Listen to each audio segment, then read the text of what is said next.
big hits and quarterbacks. Keep your fantasy team from falling off the track. Football is back, Jack. Whether on the ground or through the air, when the chips are down and you throw a prayer, when your team is primed and on the hunt, it's 4th and 10, you refuse to punt. When the shoulder pads and helmets crack, that's how you know that football is back, Jack. Let me hear you say, football is back, Jack. This high is wild and out of control, and we're gonna ride it every week till we reach the Super Bowl. Don't need no check down. Give me big hits and quarterbacks.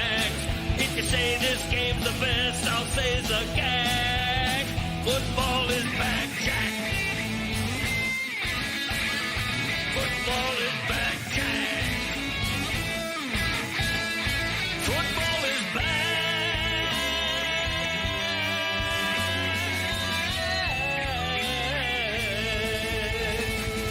Football is back, Jack.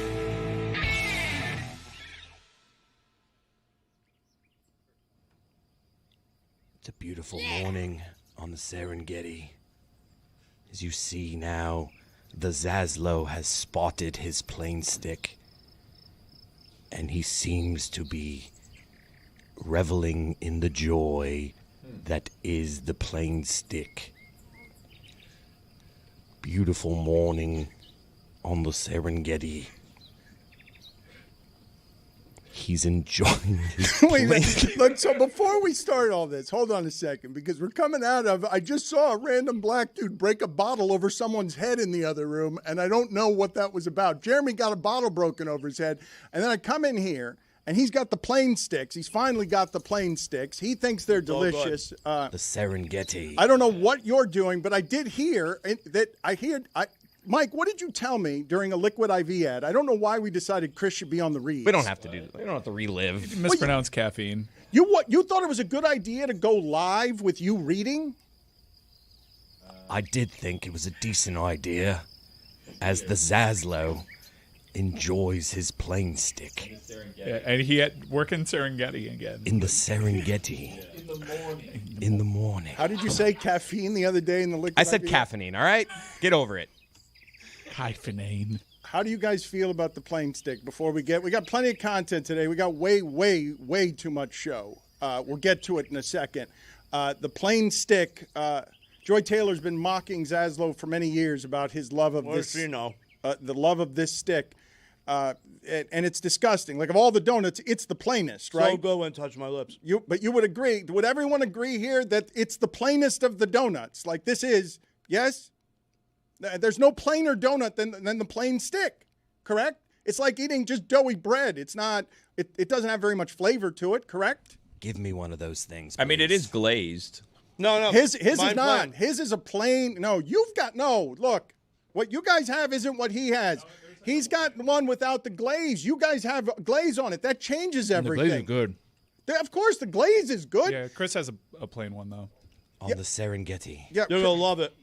No, he's not going to love that. It's like, No. no, it's dry. Yeah, not good. A donut needs to be sweet. Put it on the poll at Le Batard Show. Doesn't a donut need to be sweet? I think it also needs to be round. It needs accompaniment, this thing. Like, it needs a coffee or some other flavor to it. It needs to go in my belly. Put it on the poll as well. Does a donut need to be round? We've got the owners are mad at us. Okay, we've got a situation where the big owners club, and this is a problem when you get the owners mad at you. The owners got all the money. The owners couldn't be in hiding and stuff. And now Mark Cuban is coming after Pablo Torre with where are your facts, Jack. And it's like, but I don't want to do that today because we got football. Because football is back. We were having a conversation before the show, Dan, that I don't think you caught, but we're trying to figure out exactly because Pablo now, Meadowlark have this partnership with the Athletic. So I'll go plain stick, Dan. does Steve Ballmer sue Meadowlark or the Athletic for this story? Look, some of the stuff that we're doing is hard to do. I don't know. Maybe you didn't notice at the beginning of Pablo Torre Finds Out, but I had a journalism decision to make on something we were publishing that was going to infuriate Ishbia. And I got the world's most powerful sports guy as our CEO. And, of course, you're afraid of the money because these people can bury you in lawsuits. Trump is hurting the media just by grabbing tens of millions here and there with just bogus stuff. So this stuff's dangerous when you bring the fight to these particular people. They're good at hiding. They're good at avoiding questions. Mickey Harrison's going into the Hall of Fame. He's reluctantly doing 2 5-minute interviews. They've offered us a 5-minute interview that has that. Yeah, but it has 5-minute interview. What? We're really going to get to the nuts and bolts of a things. 5-minute 5 interview. minutes. We are now agitating people. And Mark Cuban, I want to get to him, but football's back. But football's tonight. Football is back, Jack. I'm sorry, I don't know. I mean, geez. Why did a random black man break a bottle over the head of Jeremy in the other room? Name's Carl. We've established him as a character. You know, Carl. I was like, all right, he just did it once, but he won't do it again. Maybe that should be his gimmick. Just comes in when somebody's doing too much and breaks a bottle over their Just head? Jeremy's head, actually. No, you know what? I don't think anyone's claimed that gimmick. No, Zaz, you know what? Let's give Carl that power now. When Carl sees that any of us, me included, are using bad judgment, or it's being Jeremy, let's call it being Jeremy, he's allowed to come in and slap someone over the head and break a bottle over their head. I think that's a great idea. Well, you would, but here's the problem is I think that Carl would assume that you just referring to him as the random black man is bad judgment, but then Carl, the random black man, as you referred to him, would come in and hit you in the head with a bottle. He's enraged. Look at him in that video. Look at him in that video. Everyone else is dancing and having a good Billy Seems out when he's trying to properly save you. raged. He seems properly raged to me.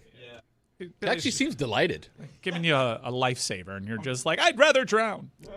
There is a bottle broken over a head, and he runs off. Scares me if you watch me. I mean, you guys saw. Look at that. That's just rage. It's clear and obvious rage. We can't have that in the workplace. Look at the Codys. They're there. Everyone's having a good time. That's football. Yeah. Now close your eyes and imagine he's a random white man. I don't think you're dubbing it as rage. So football is back tonight. Jack.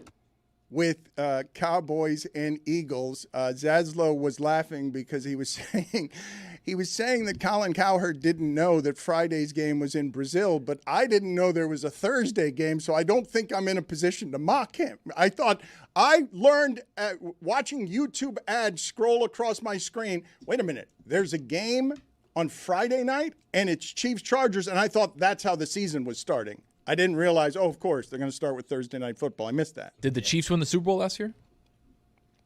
I mean, the Chiefs, No, they didn't. The answer's no. You're right. You always start with the Super Bowl champion on opening night At on home. Thursday. That's what you do. Okay, you say that, and you can never go wrong, obviously, with the Eagles Cowboys. Of course not. That's a great storyline. But we're not. It's not up for dispute, is it? That the marquee game is the one that has Taylor Swift in it. Correct? It's still that. We're still on that. Are we not? That the numbers are going to be highest for whatever that the biggest star in the sport right now is Taylor Swift's fiance. That's the biggest star in the sport. That they just had a record podcast. The podcast that the Kelseys are doing, that's a very difficult business venture.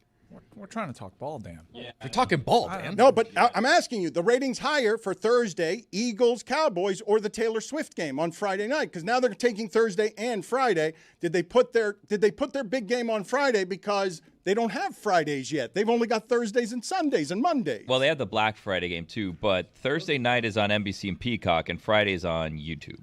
So I think that NBC Peacock. So will can we not probably get it if we don't have YouTube TV? I don't know. It's a good question. So a lot of people are headed to this. This is confusing. This is all getting expensive, right? I still don't know about Red Zone, except now there's commercials, and Pat McAfee is telling, whatever his name is, Hanson, oh, no one's upset about commercials. Like, get with the program, Pat. Now they're saying they've been doing this for a year. They're like, hey, we've been throwing commercials at you for a while now. Yeah. This is not the ESPN thing. They've been preparing us for this. Also, ESPN is a convenient foil because they don't actually control this thing just yet. They control it next year. So the NFL is using ESPN as a pseudo meat shield here. Sports fans, I am sorry to say this to you. You've heard Samson all over our network taking some glee in this. He's been warning you. Him and Skipper have both been warning you. Hey, sports fans are all going to get screwed here, okay? Like the thing that's going to happen is your fandom is so addictive. And we know football is king. You don't want to miss any of those games. Hell, I just got sucked in to Mobland, and I didn't have Paramount Plus. And I'm like, I don't want Paramount Plus. I don't like what's on Paramount Plus. And then I saw Mobland, and I'm like, holy shit, that's better than The Sopranos. Good show. No, I'm like, that, if they keep... Relax. If they keep doing that, and it appears from the way that it ended, they're going to keep doing that. Who's in that? Mobland, it's everybody. Literally everybody. Mobland, Helen Mirren, it plays a bad person for the first time, and a great one. Oh, she's always bad. Pierce Brosnan plays a bad person, and a great one. Tom Hardy, and then the king of it is Guy Ritchie. That's 5 Guy Ritchie movies is what Mobland is, one after another, and it would be better than The Sopranos if I gave it 8 seasons. Paramount Plus is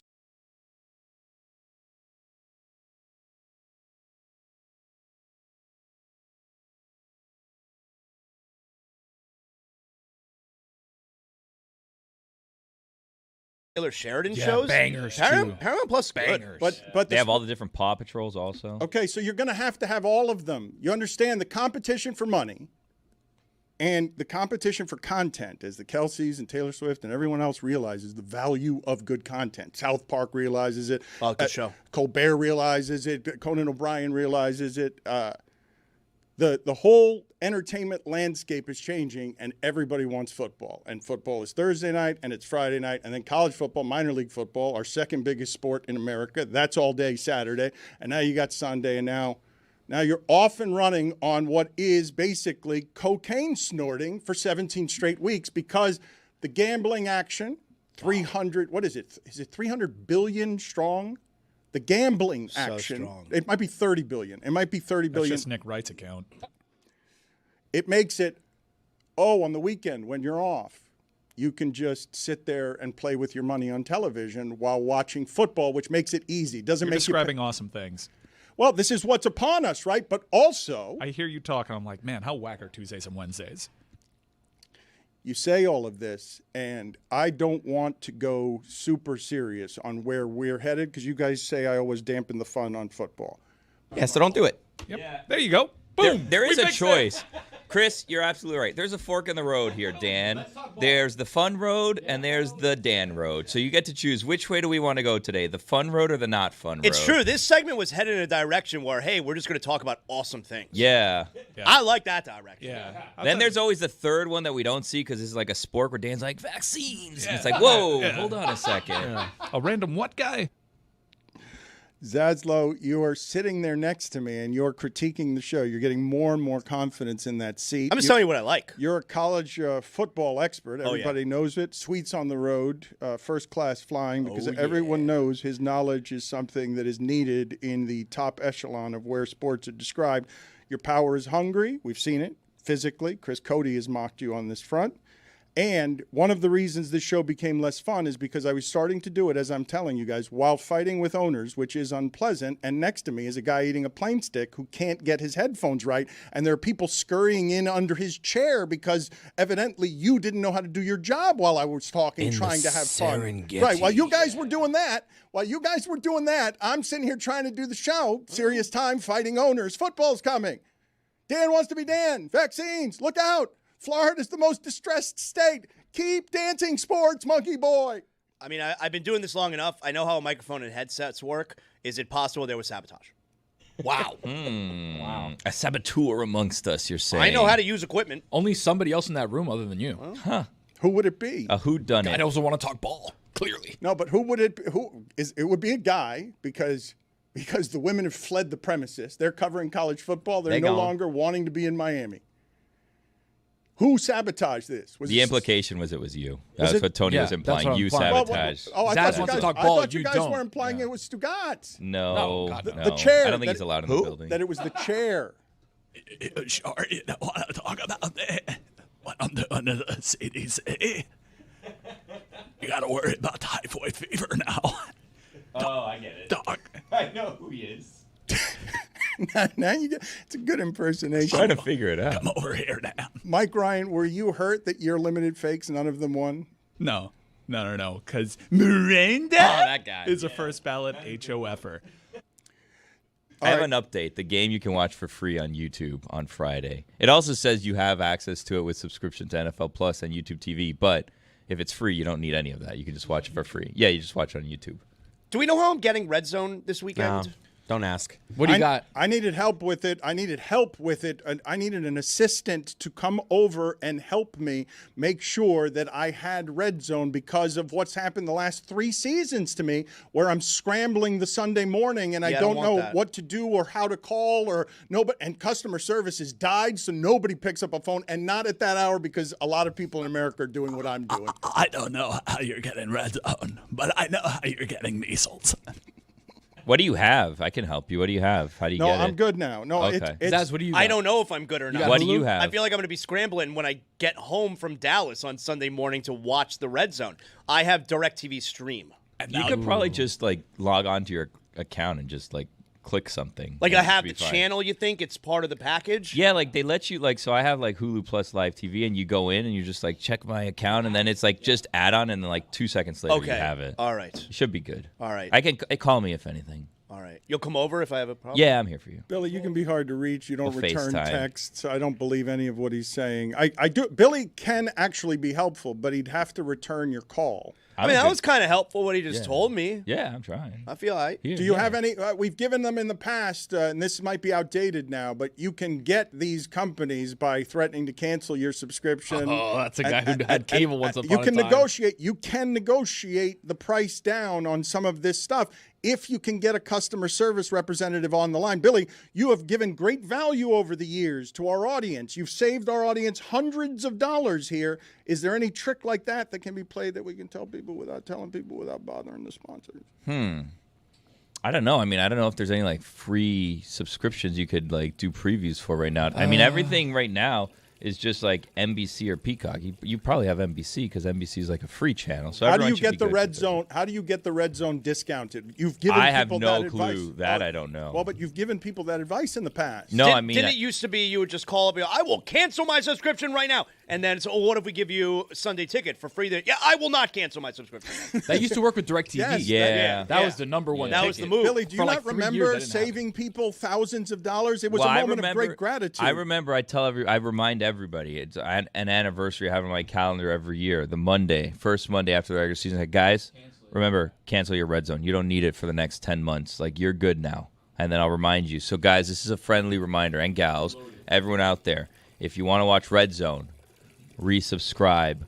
But resubscribe, you know what? I'm going to look at the calendar because I resubscribe like on that Sunday because if it's month to month, I look to see what the last date is so that I don't get charged an additional month when I don't need that month.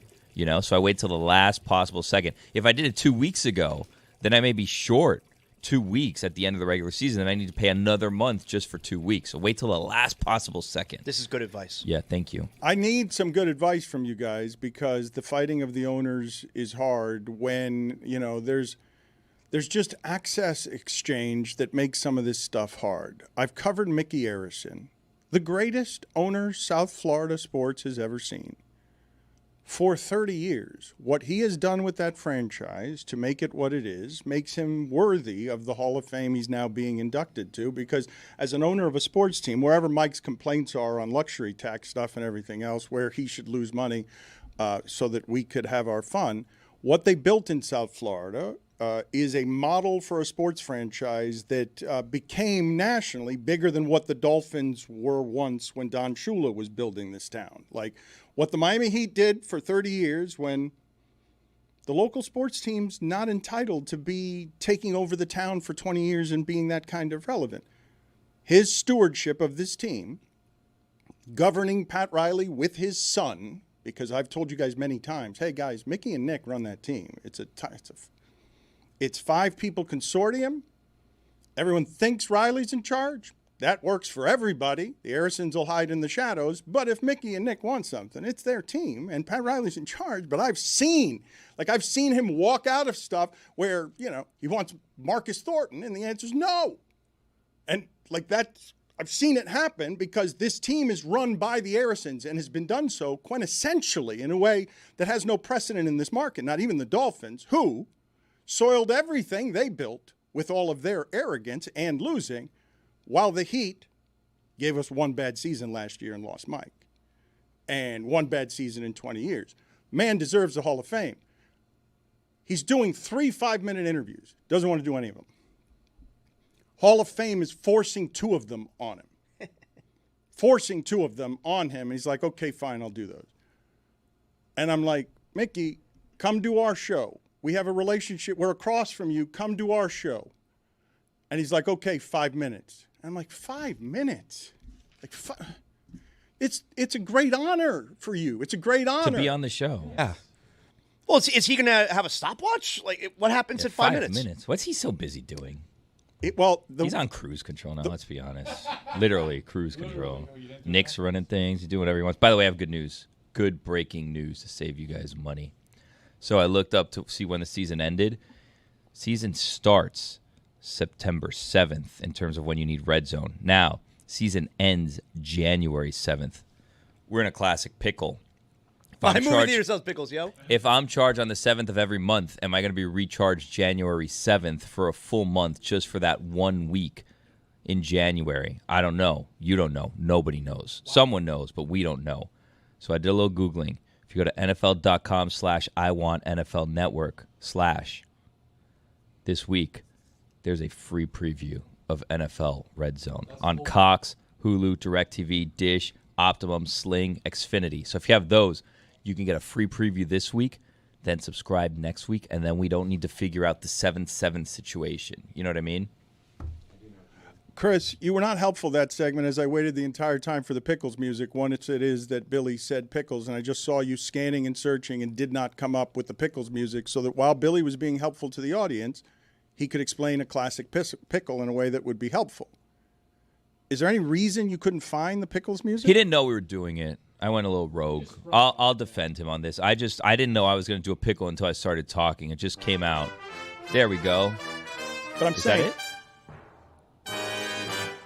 I'm saying he opened with the Serengeti and thought that live reading was a good idea to open this particular show when I'm fighting with owners. This particular show. You know where I think we go? I think we go, Chris reads at the beginning. It's a Serengeti bit. You understand why I might be a little agitated? I don't want to fight with owners. You think that was reading? That was all off the dome, baby. So what do we do with Mickey? Are you going to ask him hardball questions or softball questions? Like, what do we do Should we here? even take the interview? I don't know if you would ever accept the 5-minute time limit on an interview with any kind of sports owner. But I feel like you're making a special little concession here for your boy Mickey. Well, but okay, so my boy Mickey. Is he coming in studio? No. That would be a giant waste of time for him to drive all the way over here for 5 minutes and just get up and leave. Office is right across the street. That is true. We're assuming you have him at the office? Cruise control. Cruise control, remember? He's actually, he lives... Where does he live? What's his address? Send him some fan mail. He lives at the arena. He's got to be really confused that Lady Gaga's still there.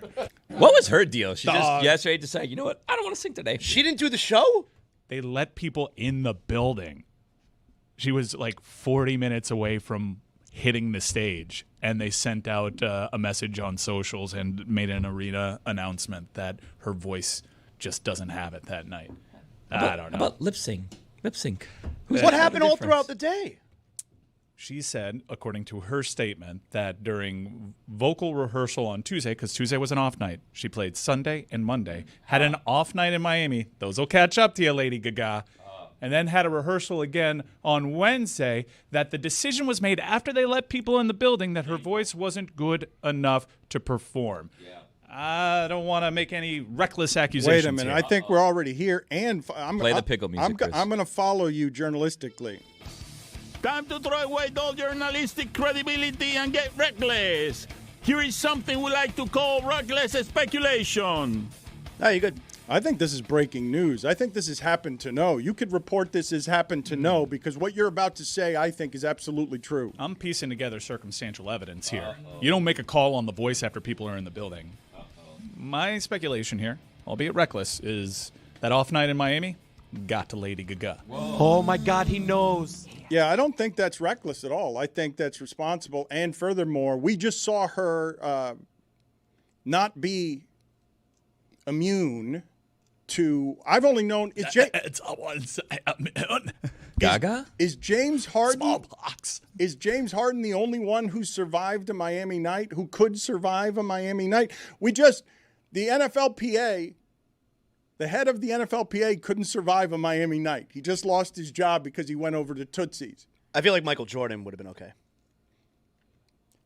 He played 36 rounds of golf before a playoff game and just came from the golf course to the playoff game. Well, 36 holes, 36 rounds. Oh, my God. He'd be so tired. That had to be a record. What is he, president? So should we just ask Mickey about why Lady Gaga didn't perform last night? No, Mike just reported it. He happens to know. We just saw Gaga. Everyone. Come and listen. Man, South Florida's worth a couple of points. Everyone knows this. This is not a surprise. Everyone knows that South Florida Knights are worth a couple of points for any basketball team that comes down here. And on many nights, you see a team that has absolutely no legs. That's a real thing. It can be.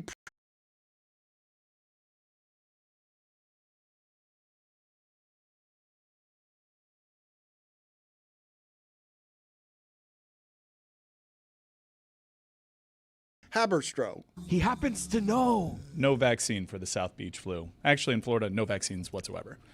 But they don't cancel the game after the team is out 40 minutes before game time and people are in the building. No, but a player doesn't play. Right, a player. That's right, but when she's a player and she's the player, like this is the economy that these guys are. It's why you see Kawhi Leonard grabbing $28 million on the side because they know the economy that they are. That would have been funny if her band played without her. That's right. Like that's the thing though about. Would have preferred that.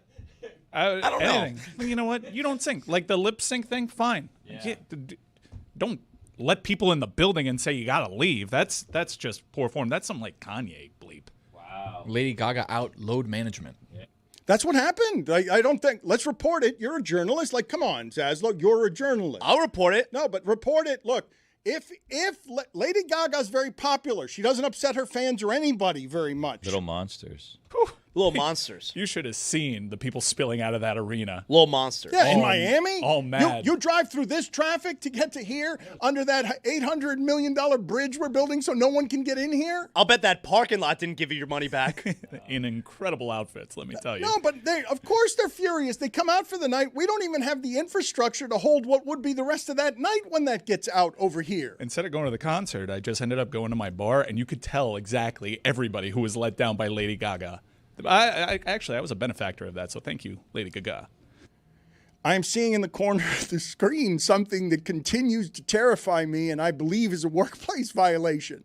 Immediately after breaking a bottle over the head of Jeremy Taché in the office for, I guess, being too theatrical, because he is, because we've all wanted to do that to him, this person, who I've never seen before, I can't see him from here, but it just seems all I'm seeing is rage. Everyone else is dancing. Look at the Codys singing in the back of the screen. And what's behind them? A man who is clearly enraged, has committed a violent crime, and then scampers out of the screen. Might be foaming. Is he foaming? You can't tell me that's not rage. Look at it. What did you say his name was? How did you identify him? He's an established character. Yeah. It's not even his first video. We played him in videos all week last week. But we haven't seen his behavior. That's right. Are you all right? He's over. Thank I'm worried about Jeremy. When I see someone behave like this, I get choked up. That's the second time. No, but choked up, emotional, or scared? Because you're scared. That is a human resources problem. That right there. That's proof. We haven't seen Jeremy since. He had a bottle broken over his head. You go, what do you mean we haven't seen him since? Is he at the hospital? Like, that's what clearly happened. We have video proof. And he's rabid before he runs out of the screen. This is enough to convict this man. He might have rabies. It's implied. So we've got football is upon us. Mickey Arison, what do I do? Can I get some creative judgment here? Please, seriously, because it's got to be 5 minutes. It's 5 minutes. Yeah, he's got 5 minutes is what he's willing to give us. Should we be grateful for the 5 minutes? Absolutely not. We have to put his feet to the fire on this. This isn't a pal around. Yeah, grill him. Exactly right.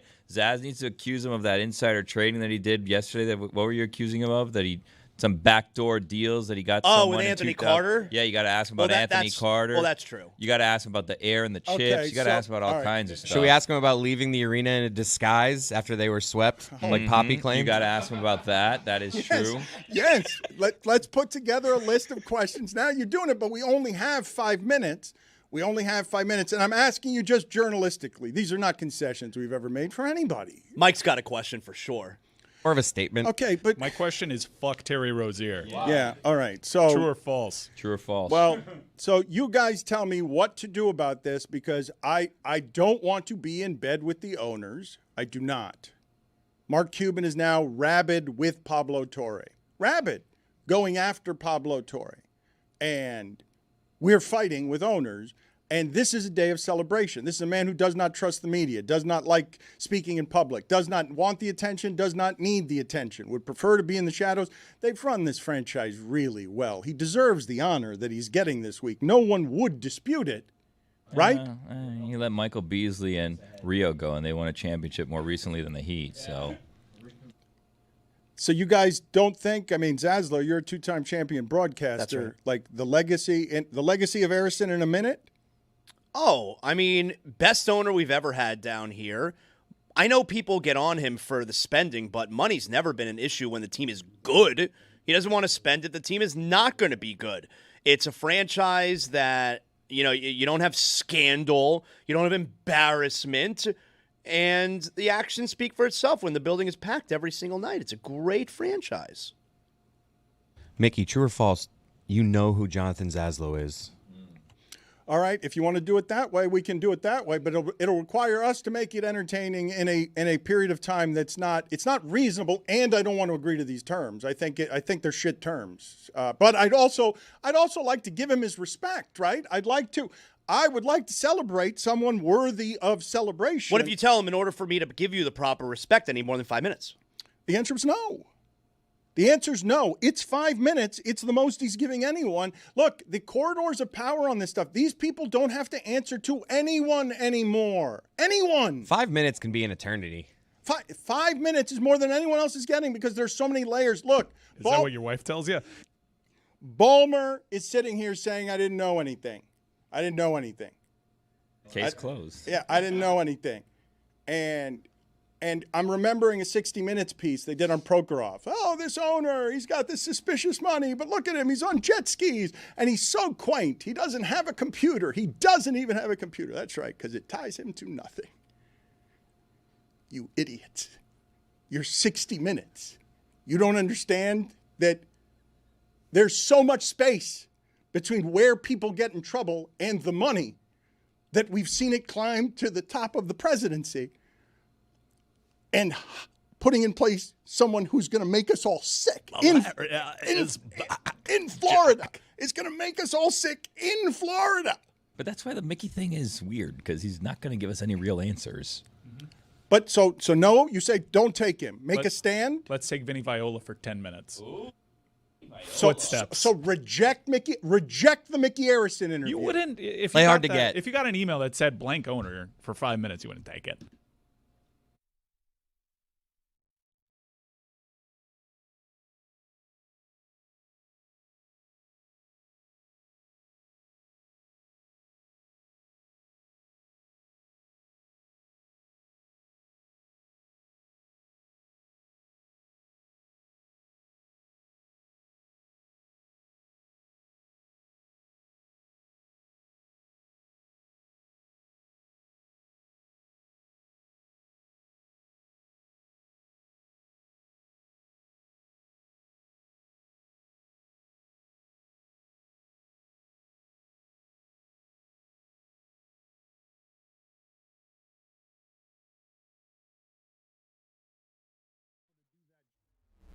Next up, DLS favorite Brad Williams.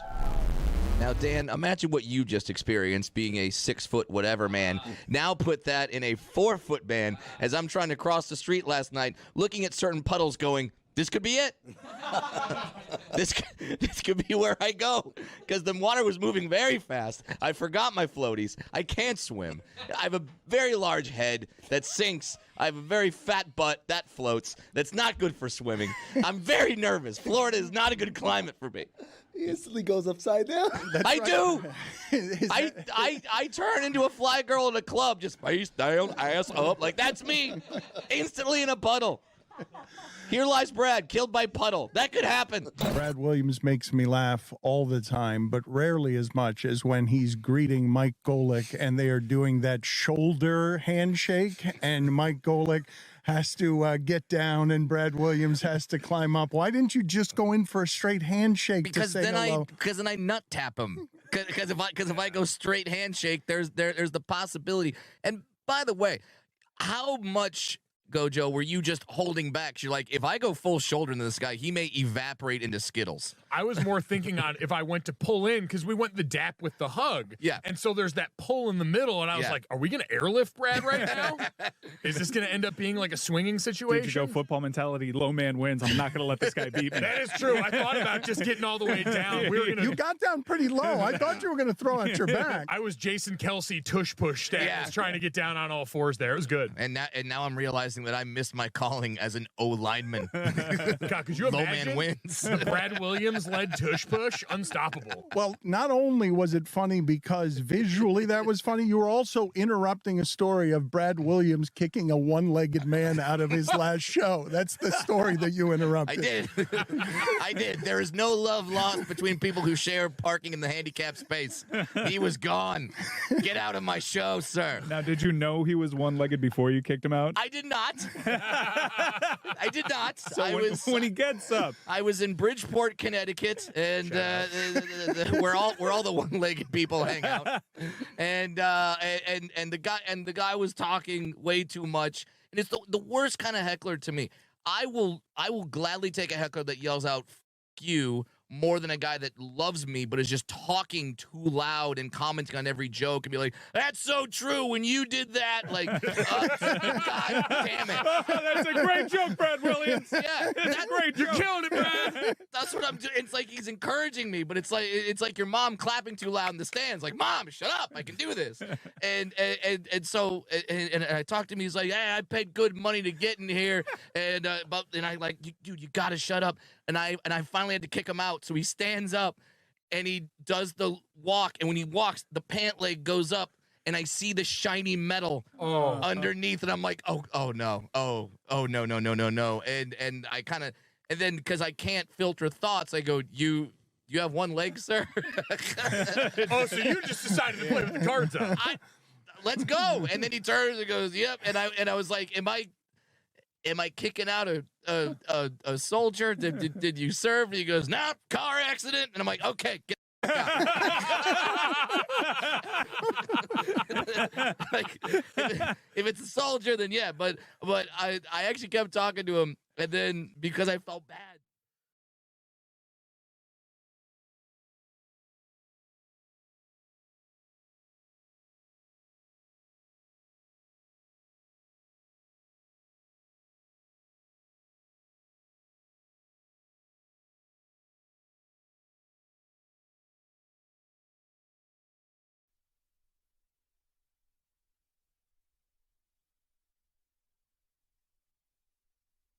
Hi, I'm David Sampson. How would you like to sit down with me and talk about success in business, which equals money? And I like money. And let's face it, there's a lot of guys in baseball who could learn a thing or two about money. I'll tell you how I went from a law school guy to a newspaper delivery guy to a Wall Street guy to baseball guy to a media guy.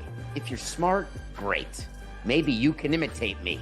If you're not, take solace. You're just like nearly everybody else. So, you want to talk business? Think of me as your OnlyFans for rich guys. David, you know this. This is why people don't like you. You're like capitalism in human form. But if people like you and dislike you, then you really have a show. And I do have a show. Every Monday to Friday, 7 a.m. to 9 a.m. Eastern. Be there. It's 5 days a week. Nothing personal with David Sampson.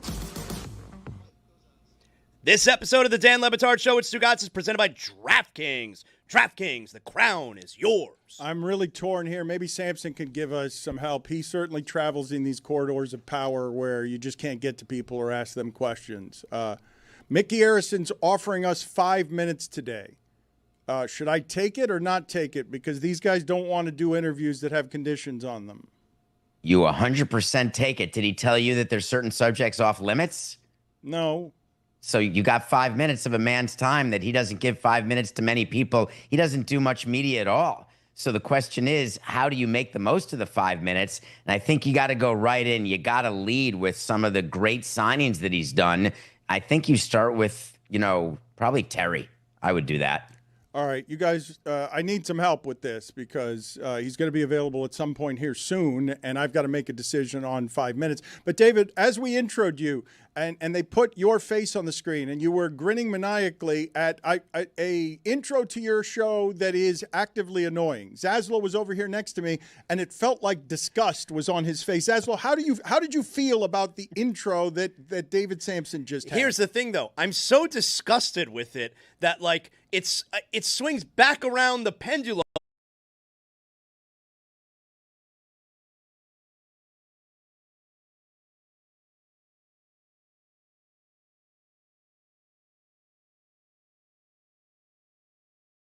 It's the most disgusting that I like it. So his greed and his love of money and this person that he is that wears the flashy coat. I mean, look at that face. No, and loves that Bob Ross gets ripped off by his family and loves that the customer's getting screwed in the streaming service wars where no one knows how to find football. You do know where to find football, and you used to pay for cable. Now you just pay for different streaming services, but you get more than football. I don't want to sit here and defend, but I want you to realize that I understand your confusion where you don't know how to find a game. But tonight's game, the kickoff of the NFL season, Cowboys, Eagles, it's free. It's NBC. So I think everyone just needs to slow their roll just a little bit. No, I'm saying your general glee that you know that this is going to get worse before it gets better, that the customer is going to get charged more and more and more to find its sports in more and more and more places. And no, don't take for granted everyone knows where to find football. There are plenty of people in America still confused on Thursday night that they got to go find Amazon in order to find the game.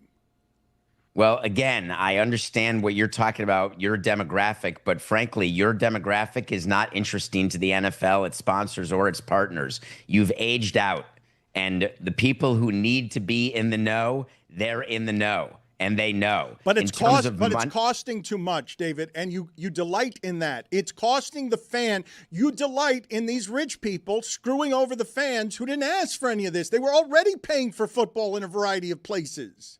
Are you upset about dynamic pricing for FIFA's World Cup that's coming to Miami? Are you that guy who doesn't recognize that, hey, there's people who pay different prices when you fly on a plane or when you stay in a hotel room? This is the way it's always been. There are people who can afford to get certain things, pay certain things, and some people who can't. They can afford That's it. life. David, they could afford it before, and the customer is getting screwed here. There's no dispute on that.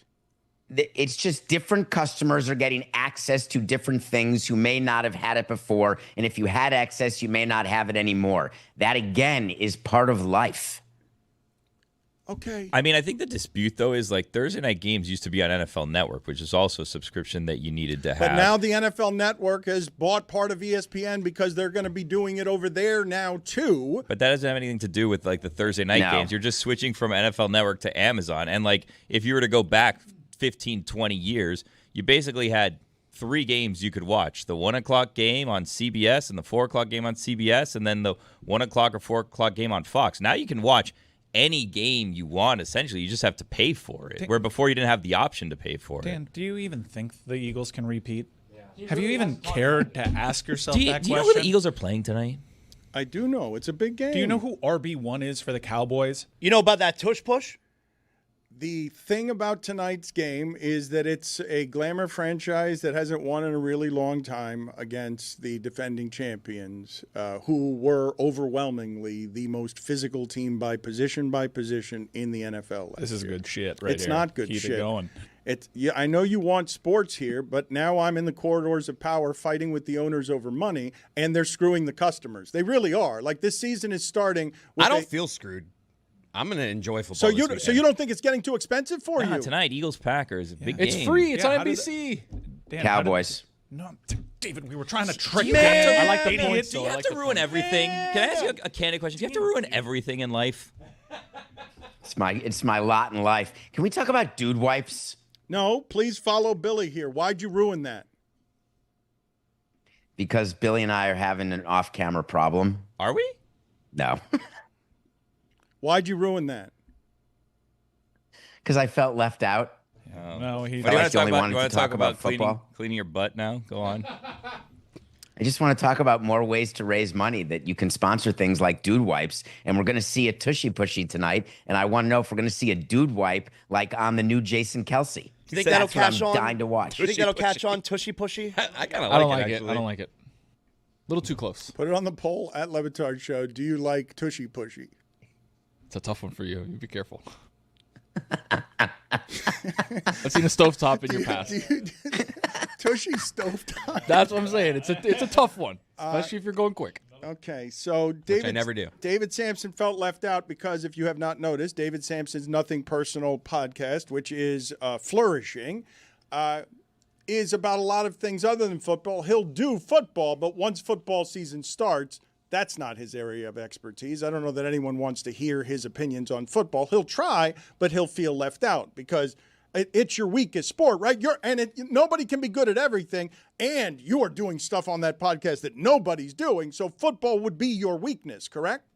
Well, because you gave a second hour every day. So today we had Brady Quinn as our guest to talk. He's an expert analyst, and so he talked about college. He talked about tonight's game. So we do have guests on now twice a week and who will cover areas of expertise that I can't cover. But do I know who QB1 is of Dallas? No, but my Nothing Personal pick of the day, I'm taking the 8.5 points, baby, because for Jerry, tonight is his Super Bowl. He's got to win post Micah, and he's got to stop the run with Clark because he said stop the run. His whole freaking press conference was, hey, we traded Micah Parsons so we could stop the run. And, of course, he's going against Saquon Barkley.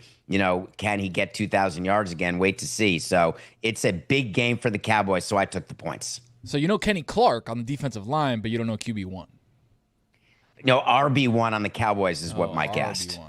I do know QB1. Okay, I do just know making that sure. You said Sanders is QB1. QB3.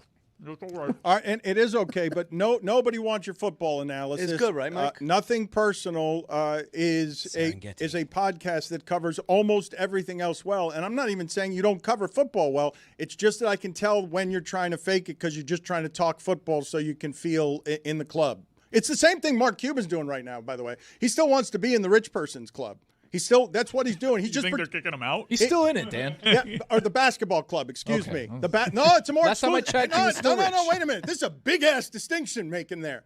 He still wants to be in the basketball club, and he's not welcome. No, his team is run by the other side now, and they traded Luka, and he still wants in. And no, now only your opinion matters, but you're coming after Pablo, and you don't have any facts other than you want to protect your precious basketball club. And Pablo, 2014, Dirk Nowitzki, I don't know, Dennis Rodman staying at Mark Cuban's house. You're snitching now. No, just you're a look. snitch now. I don't like this. No, I'm just saying look into it. Same energy with Mickey. Find out. You better do that Anthony Carter shit. Okay. There's a big you go down this road, Dan, people are going to think you're a mouthpiece for the Miami Heat.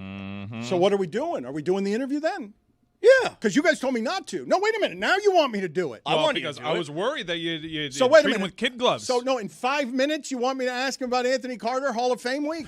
I want it only about Anthony Carter now. Yeah. And Terry Rozier. Considering your whole Mark Cuban take. Okay, so we got to protect you from you. Okay, so how do we do this? Are we taking the interview then? Are you challenging me to do a good, hard interview with Mickey Arison in 5 minutes? I mean, as long as we can talk that shit. Okay, so Mickey, selling part of your team to the Saudis. Go. That's a good start. That's a good one. Now we're talking. Yeah, there you 5 go. minutes, Hall of Fame week. That's what you guys want. Who's this Kushner guy Yeah, that's you in the gotta club ask him now? about- exactly Cuban's not in the right. club. Kushner is. Talk to me. Yes, to Andrew Rossini about Trump. You got to ask Mickey There's about no Trump. way this interview happens now. 5 minutes. No, I'm trying to figure out how to do it. No, I want to do it, but that's one question. You've given me 5 minutes and one question. The disguise after the sweep. And Dan, just stop with the intros. Go right to it. Like, don't spend 4 minutes saying how you feeling, how you feel being inducted. Forget it. Go right into it. You can do it. Go back to your journalism days.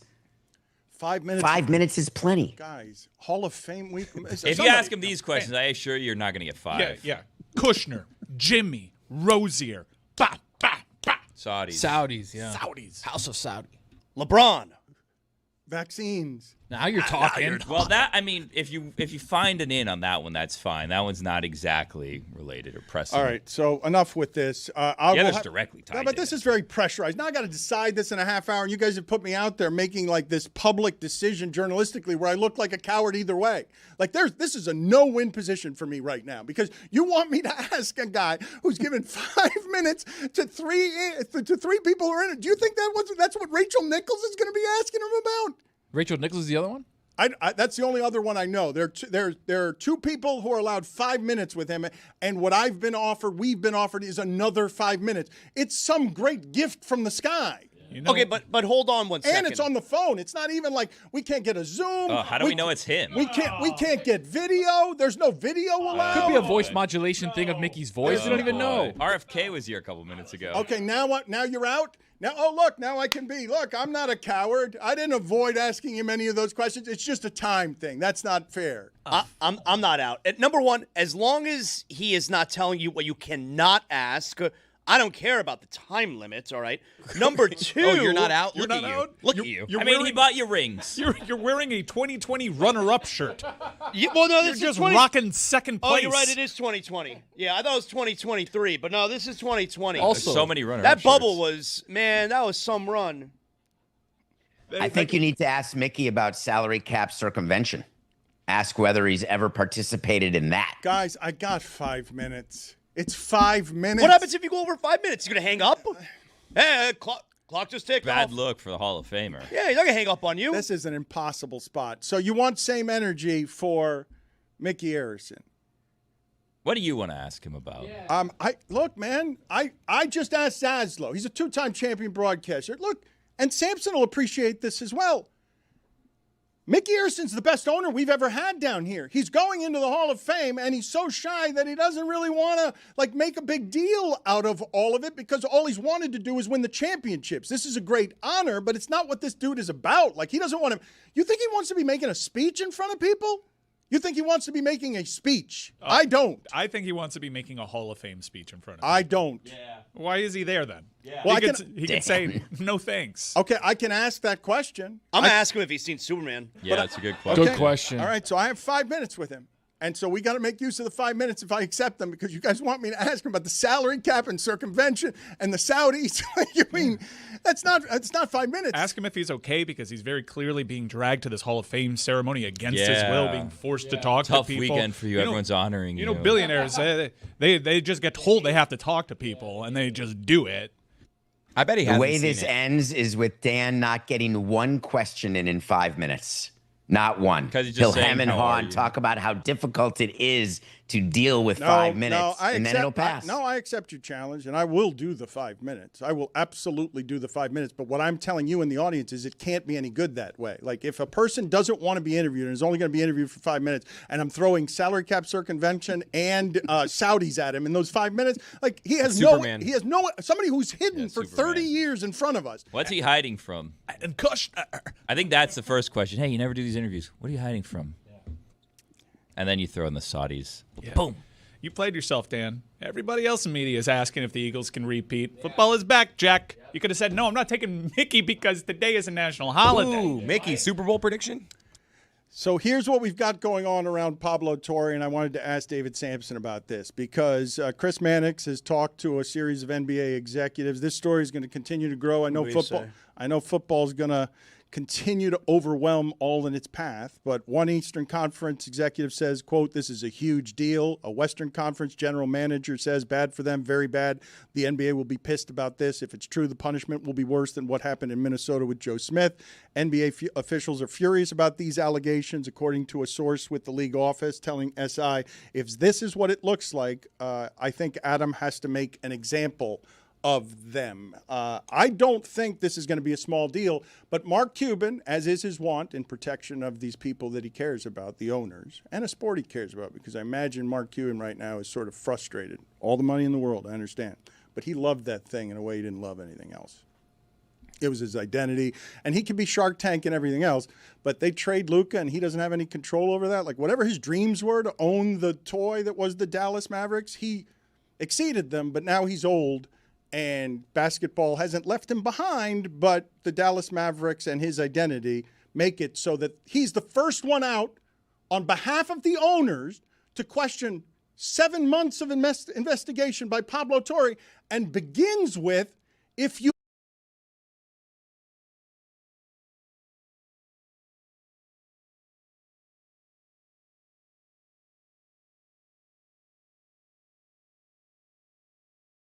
the time. These rich people are burying media because they've got all the money in the world, and Pablo took 7 months of time to establish what Mark Cuban says he couldn't establish, that Ballmer didn't know. David Sampson, you're an expert in this field. How could Ballmer possibly not know that $28 million was going to circumvent the cap so that they could get Kawhi Leonard? Allegedly. So a couple of things. When we were sitting in that room with Pablo, Amin, El Hassan, and myself, when we did the show, Pablo didn't tell us what the show was, didn't tell us what was going on. There were documents, and all of a sudden, live, we are looking at these documents, and it's all there. And Mark Cuban may or may not have watched the episode. Certainly, judging by his tweet, he had not. He had only watched the 4-minute clip on Twitter along with the other 25 million people. But Steve Ballmer gave money, invested money in this company, Aspiration. It's right there. It is a publicly filed document right there. And then the company did a deal with Kawhi Leonard for $28 million. Can you imagine Kawhi Leonard getting $28 million to endorse anything? But a company that already was giving money to Leonardo DiCaprio and Drake and Orlando Bloom and Cindy Crawford and Kaya Gerber, on and on and on. Robert Downey Jr., for crying out loud, did a commercial, and all of them made a tiny percentage of Kawhi Leonard. Do you think that the heads of Aspiration said, hey, we've got an investor in our company who owns the Clippers. Should we ask him whether Kawhi Leonard would be a good pitch person to plant a frickin' tree? Nah, let's not bother asking him. Give me a break. Of course Steve Ballmer knew. It's absurd to think that he would not have known. We had players who did deals with sponsors of our team for like a few shekels, like the corner grocery store in Hialeah or a car dealer local. Yeah, you get 25 grand in a car, big whoop, yeah, don't care. But you don't have a salary cap. You don't have a salary cap, though. But I'm saying that even we would know about the little stuff. If one of our players were doing a $28 million deal with a company that we had an investment in, David, it belies all credibility. All right, so David, help me with this part, which is within your expertise, which is why you're a part of the episode with Pablo Torre. These things have to be heavily lawyered. You have to be able to prove these things. The money will bury you, and it is dangerous to do what Pablo is doing because the money does not like when this is done to them. Steve Ballmer is the 6th richest man in the world, wants to win with a laughingstock franchise, and according to what seems to be proof, what looks like proof, allegedly, he's got a deal that has a whole bunch of fraud in it. And while Kawhi Leonard did have a New Balance deal, you can tell me what he's actually gotten in endorsements, $28 million, and to be so sloppy about it, that he doesn't even send out a tweet of him planting a tree or have somebody go out and just hashtag Aspiration, just a social media account, pay 10 tweets, something that suggests you're earning that money. Take us through, David, as quickly as you can with as much expertise as you can, what Mark Cuban did yesterday, because he doesn't have facts if he thinks Pablo Torre doesn't have this story pinned down. Well, he got as confused as you got, so I just want to be clear that this story is not about Steve Ballmer committing or being accused of any fraud. The fraud was committed by the people who started Aspiration, and one of the co-founders pled guilty to 2 counts of wire fraud and bilking investors out of money. That's not what we're talking about with Steve Ballmer. The simple conversation around Steve Ballmer revolves around salary cap circumvention, not a crime. A violation of the NBA rules, but not a crime. So make sure you're very clear about that. Number 2. Thank you. I appreciate the correction. No, I can't tell if you're being sarcastic or not, but I love you anyway. No, but it's a big difference. No, but David,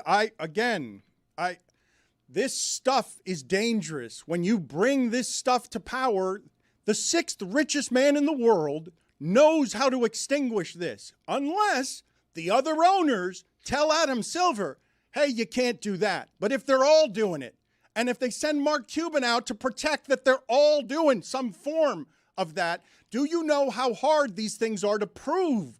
Nobody's going to be able to prove anything ever on Steve Ballmer. But it doesn't. There's an investigation, Dan. The NBA said we have to investigate this. We have to figure out what happened because this doesn't smell right. What doesn't smell right is a $28 million deal, which we have a copy of. Pablo got a copy of the actual endorsement contract that I went through page by page on the show. And there are provisions in that contract that don't pass the smell test under any scenario. And most with Kawhi Leonard getting $28 million from that company. But what the NBA has to figure out is, does Steve Ballmer get made an example of, or do they bury Kevin McHale the way they did when Glenn Taylor got suspended, but Kevin McHale got in the real trouble? $3.5 million fine, big whoop. Joe Smith contract terminated, big whoop. This is a far bigger deal. There's way more money at stake, and Steve Ballmer is way more powerful. In terms of Mark Cuban, he is an ancillary part of this story because he got involved on Twitter with Pablo, where he was saying, Pablo, how could you not have investigated the scammers? Why are you not focusing on the fact that Ballmer got scammed? Well, Mark, that was the first 30 minutes of the episode. It was all about these Democratic and shouldn't power have been people. because you guys spent 15 minutes not getting to the point. Like they spent 15 minutes before they told us what they were talking about because they were talking about that stuff. But even if it wasn't, who gives a shit? Why is it Pablo's responsibility to check into Steve Ballmer getting scammed? Pablo's coming at it from a sports perspective, which is the NBA side of it. Who cares about Ballmer getting scammed? And that's where Mark Cuban got confused. And he talked about the fact that if you have to investigate the scammers. Scammers can get scammed, and just like scammers can scam. But that's not the point of the episode at all. And Pablo was very clear about the difference that you just conflated. And I understand why, because it's complicated. But the fraud is what Aspiration did to investors. Ballmer was an investor, but Ballmer put money in that then went out the door. Why was money going out the door to Kawhi Leonard when other bills weren't being paid? Why was Kawhi Leonard getting $7 million a year to do nothing? Why is it a coincidence around the signing of Kawhi Leonard? There's got to be something here. NBA, go investigate. And so they are going to investigate. What Mark Cuban said is, I'm totally irrelevant. I'm not a governor or alternate governor. I have nothing to do with the Mavericks. So therefore, let me go and say that I'm Team Ballmer. That's how he started. I got 20 minutes of nothing personal this morning because he said I'm Team Ballmer. It's totally absurd, second only to the Clippers statement where they said we had no oversight over the contract with Kawhi Leonard and Aspiration. Of course you didn't, because you're not on the contract, but that's not the issue. Did you have influence over it, Steve? That's what Adam Silver's going to ask. For perspective, his deal with New Balance, Kawhi Leonard's, was multi-years, $5 million a year. So there's a chance that he was being paid more by Aspiration than he was by New Balance. Think about that for a second. When you lose sight of the dollars, think about what Tony just said for a second. New Balance, which forced Kawhi to do commercials he did not want to do, paid him $5 million a year. This no-show job paid him $7 million a year. Think about that one for a second. What offended me about the Cuban tweet is that it said it's sad that Pablo Torre didn't take the time to find out how these scammers pulled off their scam. Well, A, it's in the episode, and B, Pablo took 7 months of painstaking investigative journalism, and I don't want to downplay that. This was not a story when there were lawyers, Dan, while it was being recorded to make sure that everything was very clear what I was looking at and what then I would say in response to what I was looking at.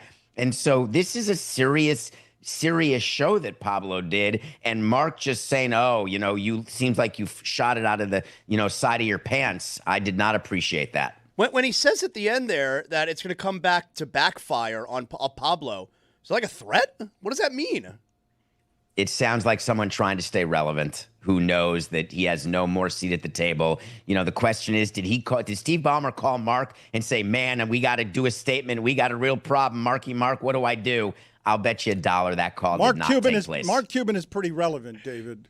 Cuban is pretty relevant. Mark Cuban seeing an awful announcing clip. David Sampson says, I'm trying to stay relevant.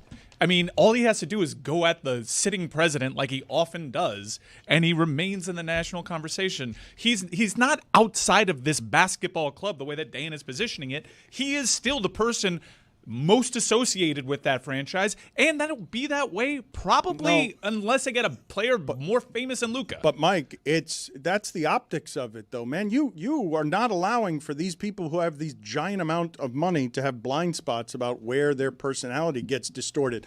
Mark Cuban having power over that club made it at one time that he was running on the court and getting more fines than anyone because he kept going after officiating and thought he lost a title in Miami because the refs cheated for Dwayne Wade. No, but I'm saying Mark Cuban cares about this like he's never cared about anything, and now he no longer owns the team and was reminded when they traded Luka on him. So David can tell you with expertise what it's like to be in the club or outside the club. David's outside the club right now, and it hurts. Yeah, and David had an owner that chose to be outside the club. This is a decision that Mark Cuban made, and he's got enough wealth to say, like, well, I can just buy another team. Now, I know that's been tricky in previous years for Mark Cuban. Sometimes baseball didn't want him in there, but Mark Cuban has enough money that he didn't have to sell, and he can get another team. Mike, do you understand? Like, you just glossed over. I know it can be tricky. Baseball said no to Mark Cuban. How much no do you think Mark Cuban's been getting? Hey, you want my money? Right. And David Sampson and Jeffrey Loria sold the team way overvalued. They're different. If Mark Cuban comes back to the table, they're different gonna clubs. Why do you think the rich guys all want to own the sports teams? They're different clubs. David has said routinely that they want the franchise values going up. Mark Cuban, I am positive, Mark Cuban hurts in a way that he didn't expect when Luka gets traded. Just hurts in a way that you'd assume he couldn't be hurt. And I'm telling you, David, who's a robot, David, you could speak to the human parts of when you get kicked out of the club. I'll tell you right now, after 18 years, my adjustment to not being in the club, it was tough. And it's been 8 years, but it still comes up where I think about relevancy and I think about I'm not in the room where it happens anymore. And believe me, Mark Cuban thinks that way. Adam Silver did not pick up the phone to call Mark to say, what are you tweeting for? Mark Cuban can't get fined by Adam Silver if he tried. And that is a true fact, Mike. Now, of course, he's still rich. You may say he's still important, but there's a different feeling when you're in that room. When you're in the room, which I was in, where you say out loud, we will not vote for Mark Cuban to buy a baseball team, you feel important. Of course, it's not real, but man, it feels real. And then when it's gone, it's emotionally devastating. You feel like you've lost not just your identity, but your value to yourself, to your family, to people around on the street. I mean, God damn, when I'm recognized for being the first voted out on Survivor, you think that's what I want? I wanted to be the president of a team or the owner of a team. That's identity, and Mark Cuban doesn't have it. He prayed. He's like, I'm still the head of basketball operations. No, you're not. You're nothing. You sold the team. It's done. Ouch. Did you guys voted against Mark Cuban? Did you just It didn't even come to a vote. He couldn't get 23 votes. Mike, you say that he couldn't get a baseball team. I'll tell you exactly what happened. He wanted to buy a baseball team and was told, you will not get approved. It is not going to happen. You do not have the votes because you are the way you are in the room and you cannot be controlled, and we don't want any part of that. How would you have voted? You guys voted no? There was no vote. Would you have voted no? I would have voted with the commissioner. Yes, I would have voted no. So if Mark Cuban offers Major League Baseball and the Miami Marlins $3 billion for that franchise today, he's not going to be allowed? He would not get the 23 votes. Okay. Oh, my God. All right. And by the way, if anyone offered Bruce Sherman $3 billion, that team would be sold faster than Mickey Arison's interview. But that's what he just said. That's what I just said. Thank you for But agreeing not with to me. Mark Cuban. Okay, I don't agree with you. Wait a minute. You're saying you can't be serious. It was a different time when Mark Cuban tried to buy the Chicago Pirates. Cubs? Oh, Pirates. the Pirates. It was a different time back then. Now it's all about getting these values up because the jig is up. They're on to the Miami Marlins. We know that these things are overvalued. So if someone comes around with $3 billion for that franchise and it just so happens to be Mark Cuban, I think it's a different day and age. And you're not in the room where it happens to tell me opposite these days.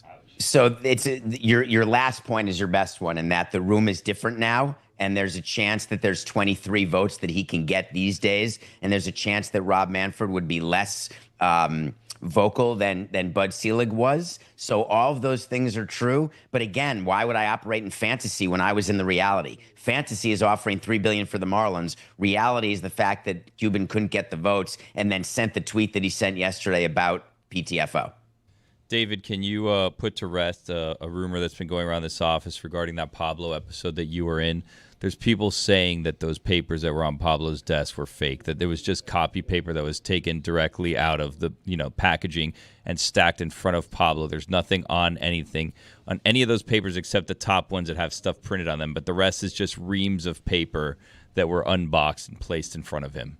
So I had my issues with that, but I had my own pile in front of me, and I was only allowed to look at my pile. And Pablo said that that's 3,687 pieces of paper. And I said, we're going to be here more than 2.5 hours. I'm not doing that.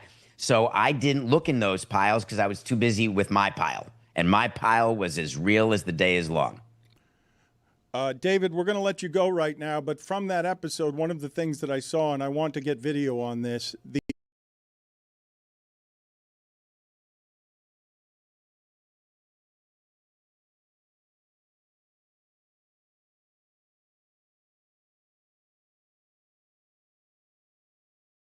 you and Pablo was bigger than the size difference between Billy and Derrick Henry. It is the greatest of the.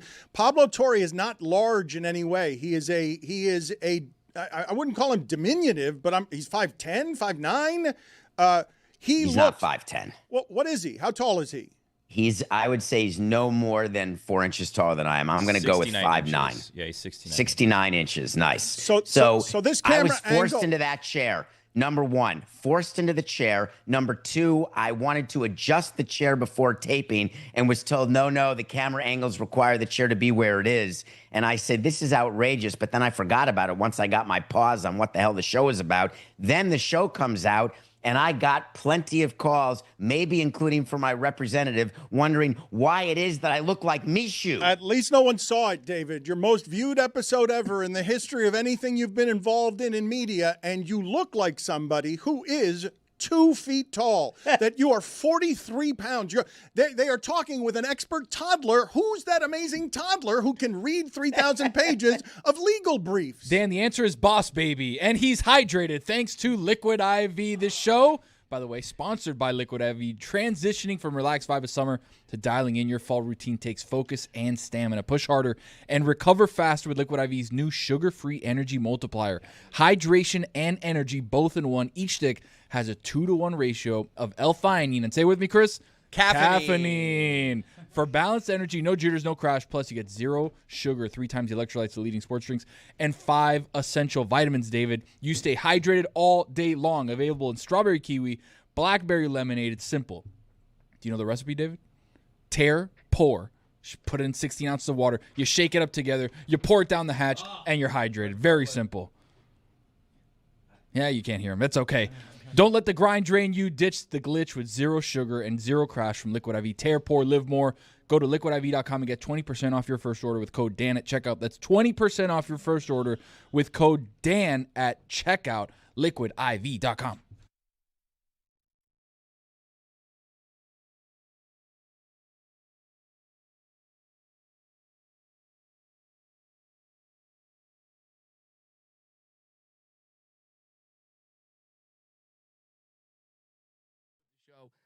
But then it just kept going. He got his second chance to the point where now I see the faces of the people around him being uncomfortable, and I'm like, all right, well, now you. So I kicked him out again. No, I kicked him out again, and he gave me the whole like, well, do you know how much I paid for these tickets? And I go, an arm and a leg. Oh. It's time for Vegas legend Carrot Top. The man is a legend, and he's a legend in Vegas where it's hard to be a legend. I've seen him. His face is ID to get into all the big places. And he's also, though, he's a Florida guy as well, and I think he should be a Panther fan because he grew up in Boca, so I don't know where he is, but I believe he's bigger than Wayne Newton now. He's more Vegas than Wayne Newton, and I'm not joking when I say comedy legend for 40 bleeping years. 40 bleeping years and still doing it 4 times a night in Vegas. You, Carrot Top, Mr. Top, are rooting for who in this series? You can't say 40 bleeping years. It just doesn't sound cool. You gotta say 40 years. But yeah, it's gonna be really rough. This might be the hardest decision of my life. Being from Boca, I think I performed at the Sunrise Musical Theater when I was young. But my roots, I'm in Vegas. They're listening to me right now. I'm here in Las Vegas, and it's tough. I got to be honest. I think my heart is a little more for Las Vegas. What? No! I know. No! I'm here You every night. sell out. You sell out. Are you cranking it before the game? You mean like drugs? No, I mean the thing where you crank it and you get everybody hyped. Hey, you cranking it before? Yeah, man. No, Have you ever cranked it? Yes, they have. That's a personal question, but yes, I have cranked it. They gave me that one twice. I've done it twice, and apparently Wayne Newton has beaten me by one crank. So I was watching. I was at game 2, and I was watching. I've got to Wayne catch Newton up on crank it. crank. I got to catch up on a crank. Wayne looks great. Wayne looks like hell. What are you talking about? Be honest. Come on, Karen, Tom. That's not No, I love Wayne. Seriously. Then you can't take out the legend. What's the matter with you? But you are. You are I more love Wayne. Vegas. No, you are more Vegas than him, though. You are. No, he's Mr. Vegas. I'm Mrs. Vegas. He changed one night. We were doing a video, and it's really hot, right? I looked over, and Wayne Newton's hair was dripping.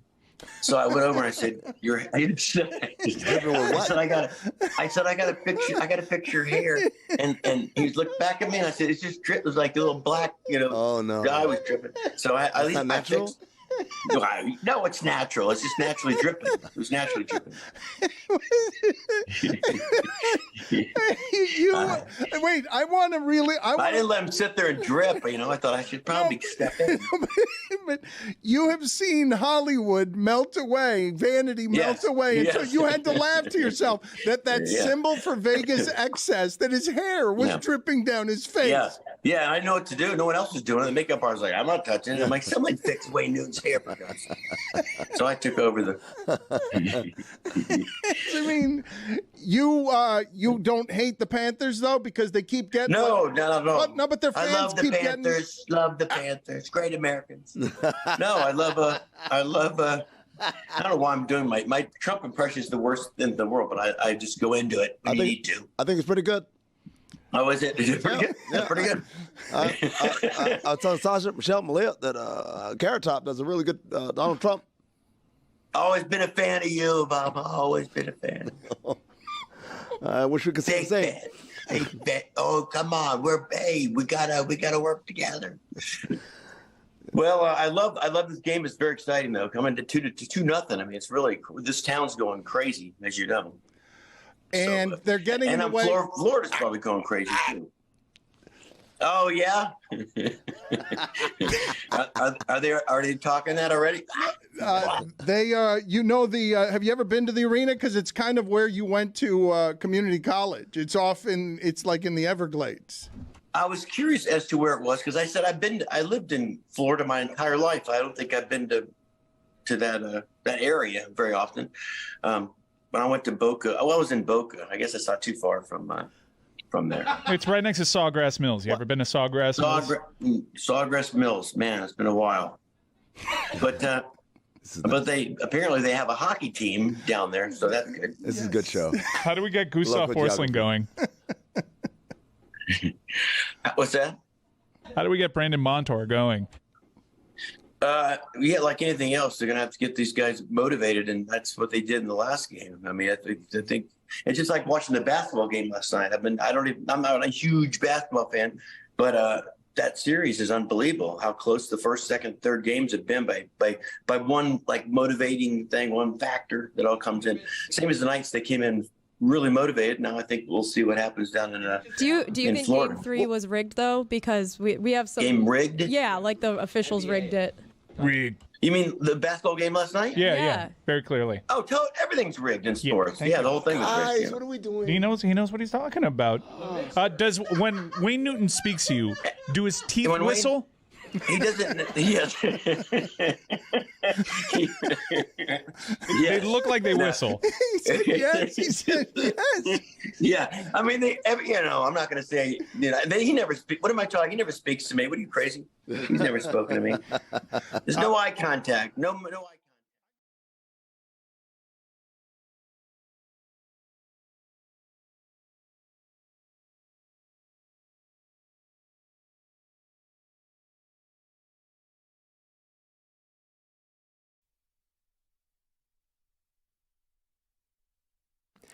The pitch clock is back on the Dan Le Batard Show. As you know, you can watch it on YouTube. We have our own YouTube playlist for each and every episode. So if you miss a week, be sure to check it out over there. Last week it was Mike Schur. This week, Jason Benetti joining us, the voice of the Tigers and so much more. We'll dive into a little bit of the American League, some stars in the National League, and some of Jason's really favorite moments. So we'll get into that. We also have Taylor's Trivia with Chris Cody. It's 501 Trivia once again. For those of you who are watching and listening every week, you already know what that means. You also know that some very special things can happen with the math, and there are always little alterations to make.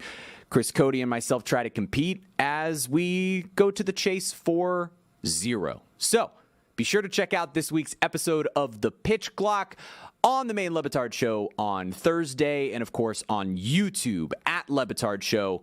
Go check it out. You know what's funny about what just happened there, Chris, as you expertly navigate some difficult waters as I try to figure out whether I want to fight with more owners?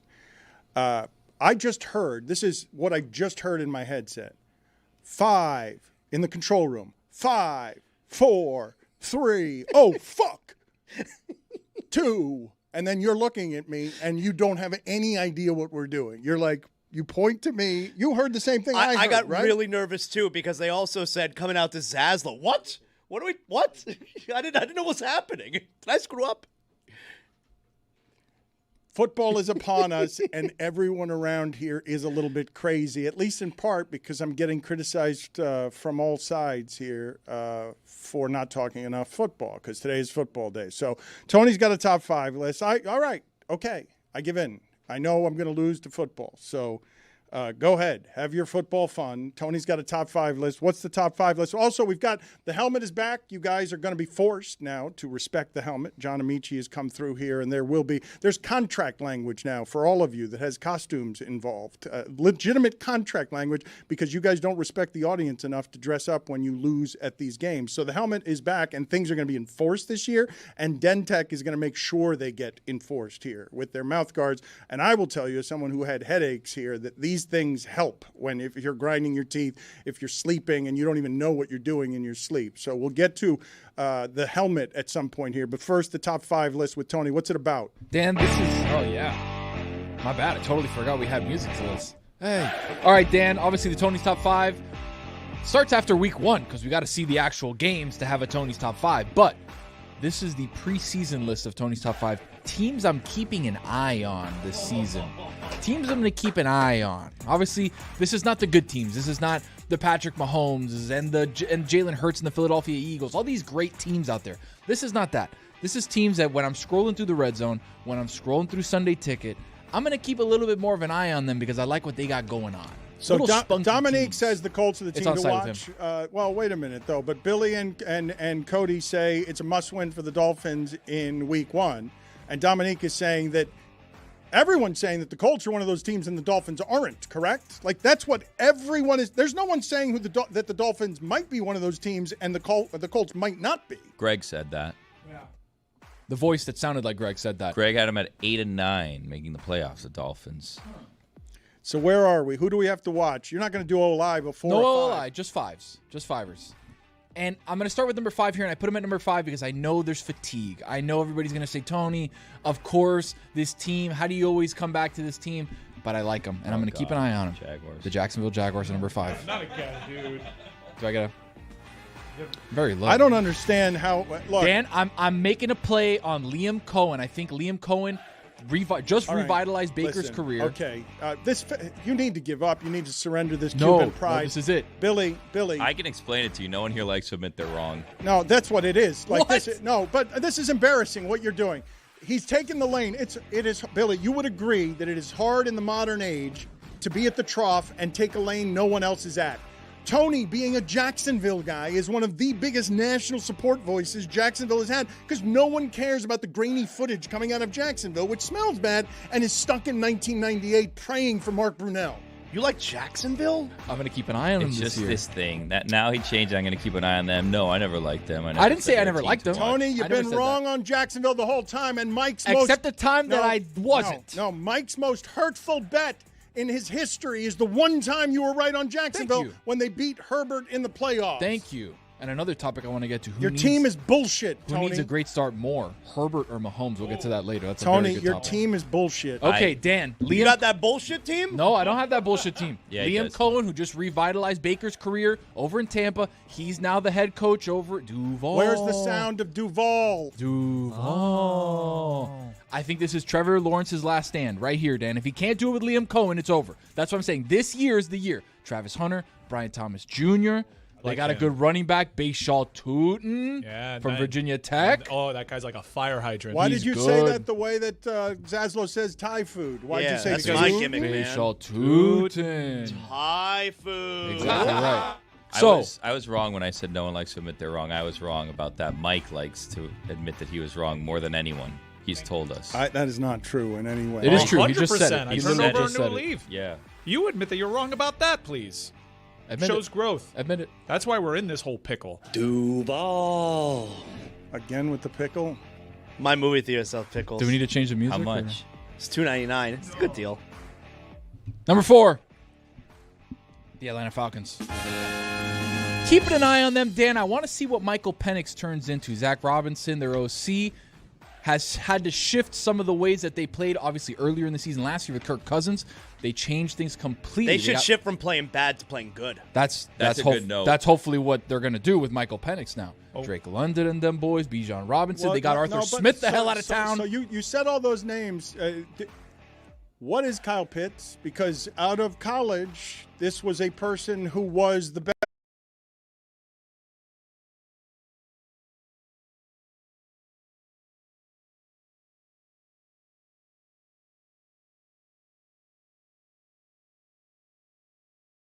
Thing I saw, and if Aaron Hernandez and Gronk can be that, why can't this person be that? Agreed. Does anyone have any assessment on what's happened there? Because he has been a non-productive football player, and whenever you're talking about the Falcons, you needed to be speaking about him as if he's one of the stars. Yeah, 100%. I think what happened to him is he was a rookie that caught close to, if not 1,000 yards his first year, but then was saddled with a terrible offensive coordinator in Arthur Smith, a bad QB situation with Desmond Ridder and Marcus Mariota and whoever else they trotted out there that was a corpse. Now they got the corpse of Kirk Cousins out of the way. Michael Penix Jr. plays golf with Kyle Pitts.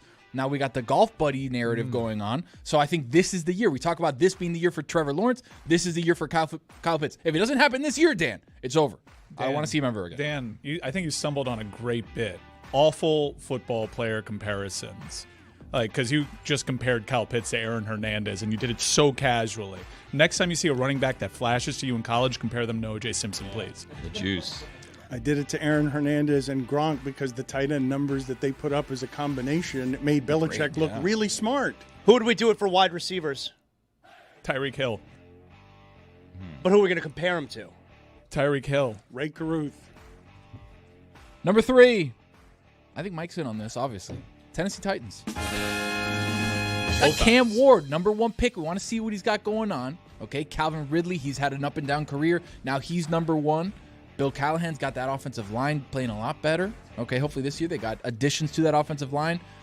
Cam Ward, is this the year that we see a number 1 pick Wait a be minute. great? Okay, no one's saying that, correct? Oh, no yeah. one. He's not saying it either. He's keeping an eye on it. Keeping an eye on I got the both Tennessee eyes on Titans. it. Just an eye. The Titans don't have any primetime games, correct? They don't have any games. Yeah. No one is going to see the Titans have the stage to themselves. As I say this, is there anyone outside of Tennessee that expects anything from the Tennessee Titans this year? I think your list is the only one that's going to include that team. No one is saying that. That's why I'm keeping an eye on him. Me and Mike both keeping an eye on Cam Ward and the Tennessee Do I have Titans. it wrong? Is there I think so. I think the Tennessee Titans could surprise people. Okay, you don't get the list. The list is just people he's keeping an eye on. He's not saying they're going to for sure be good or they're going to be bad. He's just keeping an eye on them. The thing that I'm asking you, okay, and I'd ask it of Mina and Dominique and all of these people who analyze football well. And me. In the history of me covering this sport, I have very few times been subject to this guy's starting his first game in the pros for a bad team, and I'm going to expect something because now the learning curve is such that you go straight from college to play your first game, and we expect 10 wins out of you because you're on a rookie deal, and hurry up about it. No one knows what to expect from Cam Ward, but I'm telling you that all of history suggests that he can't be Jaden Daniels. It can't keep happening like that where someone comes into the league and is immediately that. Can it? I mean, Jaden Daniels proved it last year, right? Like, that's the thing where you look at... That's going to be the norm? Not the norm, but there's precedent now for it. Washington was a terrible team the year before. They had bad coaching. They had bad skill players. Jaden Daniels comes in. Terry McLaurin, who's nice, but they had De'Ami Brown running around. But Jaden Daniels was averaging everything. 10 yards a game per carry, 10 yards a carry, rather, per game. And he could run the ball as well. You guys are telling me that you expect the Tennessee Titans to have a season that's a winning season? I think they're going to be playing meaningful football games late into the season. Yeah, I do. And you mentioned Jaden Daniels. Bo Nix also came into the league and made an impact, connective tissue so between them. So that's the new normal now? I think you need to take a look at the guys that had that extra year of college because of the COVID year. They played a lot of football. And Cam Ward has shown you every year he gets better. And sneaky weapons outside. But can't Tyler Lockett isn't going to run, but isn't going to replace your running back because he also provides that as one of the options. No, that's not his game. But Tony Pollard is a great back. He's proven outside of Dallas that he's been very effective. But guys, it's a different. Okay, wherever it is that Shedeur Sanders suffers from doing loop-de-loops because the game is easy for him, Cam Ward's not going to be able to run away from those defensive ends in his first season trying to read defenses. Did you watch him at Washington State? He has plenty of experience performing at a high clip with a bad offensive line. Okay, but Washington State, not the pros, and not with a bad team that's worse than the other pros. Okay, down to your peril. Touche. That's why I'm keeping an eye on him. Exactly right. Yeah. I mean, this guy said that was the best player he's ever seen at the University of Miami. He did say that. And now he said it's the best quarterback he's ever seen. Hater. Uh-huh. No, you're a hater. As Xavier Restrepo. You're a hater, Rogers. X. What number are we on? Number 2. Who knows? And this one might be a little spicy. The New York Giants. New York Giants, Dan, have probably the best defensive front in football. And a great wide receiver. And let me tell you what. Jackson Dart, he's probably not going to play till maybe midway through the season. I think the Giants have the bye week around like week 9 or something. You're saying things no one else is saying. Dan. That's what I'm trying to do. No one thinks the Giants are going to be any good this season. I didn't say they were going to be any good. I said that they have the pieces to be interesting, which is why I'm keeping an eye on them. Defensive front. What do you want to do? You want to rush the passer? You're just rummaging around the bottom of the league. But he's saying things no one's saying the same way Adam McKay says things no one's saying. You're kind of like, well, is everything all right there? I don't know if that's a compliment or not. It's not. Defense. Oh, okay. Thank you, Zess. Judge's decree on that with prejudice? I wouldn't even bother bringing it into the courtroom. Wow. Okay. Wow.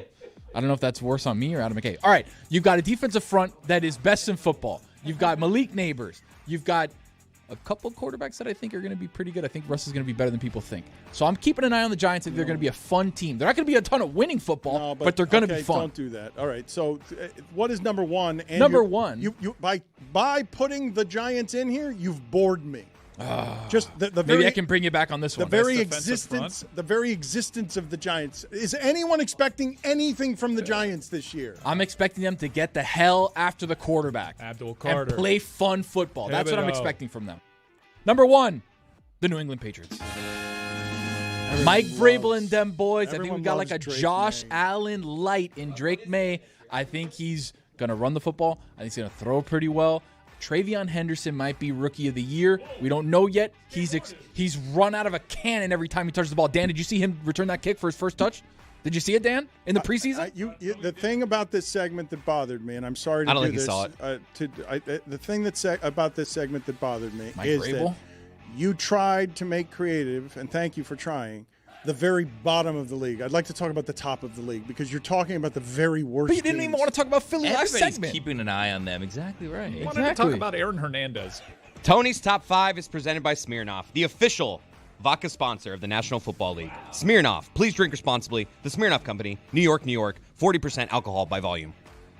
I have some regrets, okay, and we all do. You want to apologize for the list? Well, I want to apologize for the list, and I want to apologize to me for you saying things about my list. Yeah, that seemed like you're apologizing for the existence. That is of the what list. I'm doing. The I'm opposite. apologizing. I want to issue a public apology to the audience for a list that when it is you took the show from me to talk football, did so with the very bottom of the league to analyze the teams that have the very least expectations. I don't think that that's what we should be talking about today if we're celebrating football. You're only as good as your weakest link, Dan. Mm-hmm. You want to rethink this whole Football Friday plan of yours? Yeah. Wet Blanket Fridays. Well, I will tell you part of why it is. It's Wet Blanket Thursday around here, okay? Because you guys, for years now, have disrespected this bucket. Not as much as I did earlier when I was calling it this helmet. This segment is a bucket segment that is now sponsored by Dentech, and what it usually results in is us having to wear costumes occasionally, some of us, and then eventually none of us. And Chris Whittingham still hasn't paid any of this, and there are outstanding fines all over the place. We haven't been able to get it under control, and John Amici wrote it into the most recent contracts. Like it is now punitive, and I can't believe it got to this point. But we're doing the bucket again, and so I am going to give you guys what you want about football, all the time football. We're going to do the games right here. It's the most it's the most entertaining and creative thing that's ever done. Predictions on games. No one's doing that. We're the only ones in the podcast space doing that. We are so back, Dan. The bucket is presented by Dentech's Ultimate Fantasy Football Punishment. Learn more and sign your league up at dentech.com. I'm very excited. I'm going first. Get over here. Why is John Amici writing contracts for us now? What? All right. If you don't know, if you're new around here, we rummage. You get 2 picks in the bucket. If you don't like the first one, you can put it back.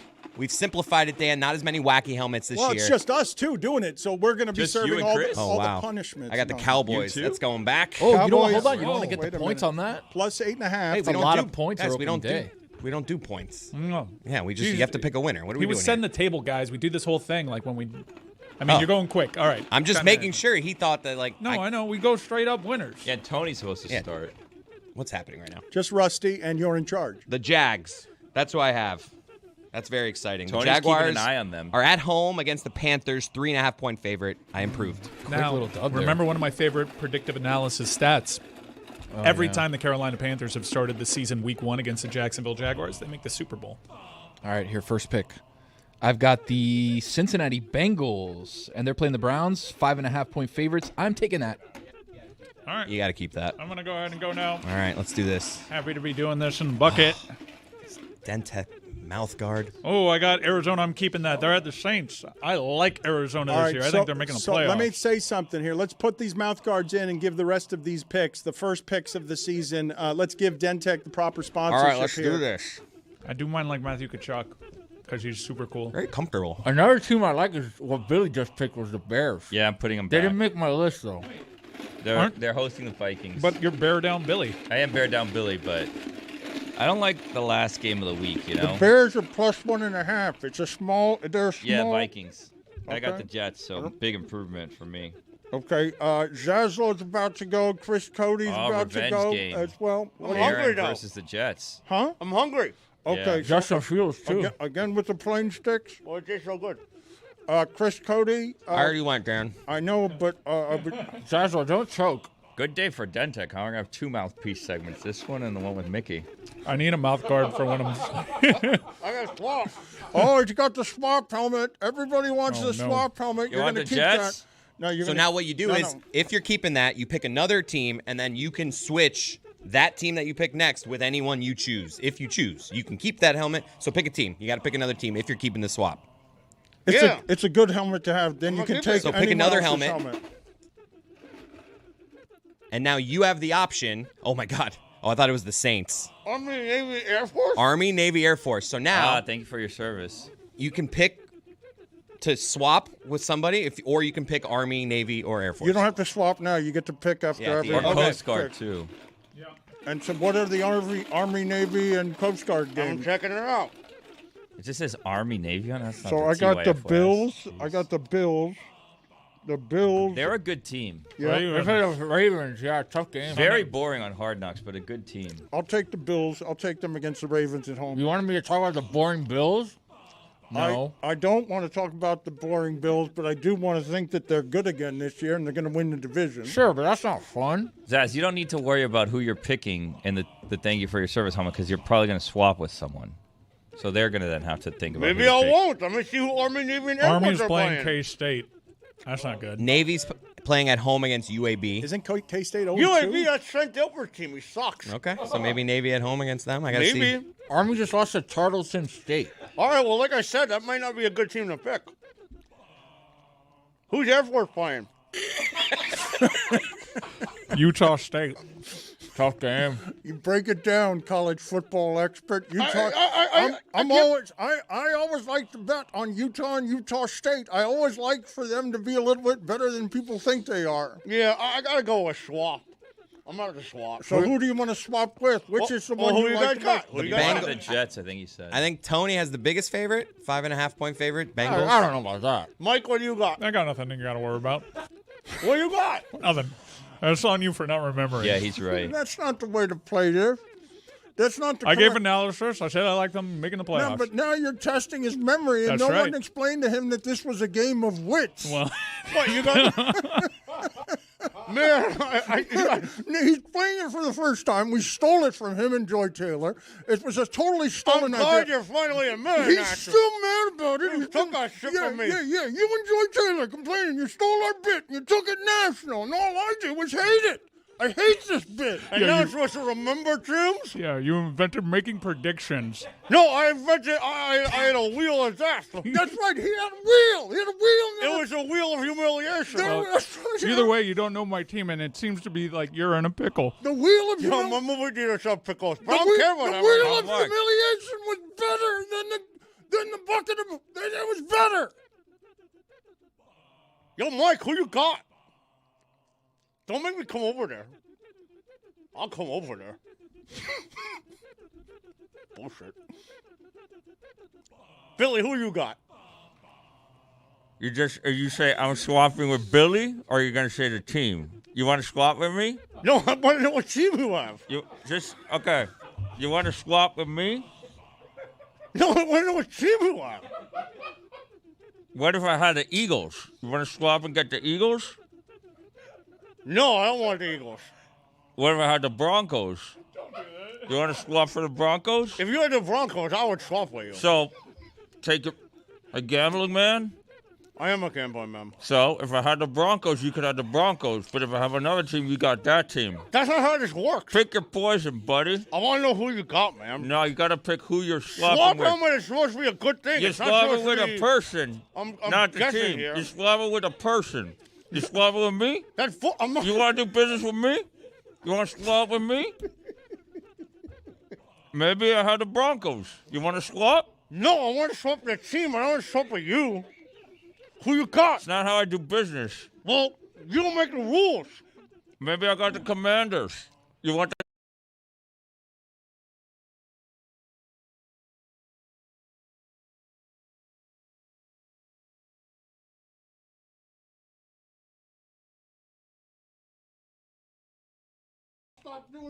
Your microphone's off.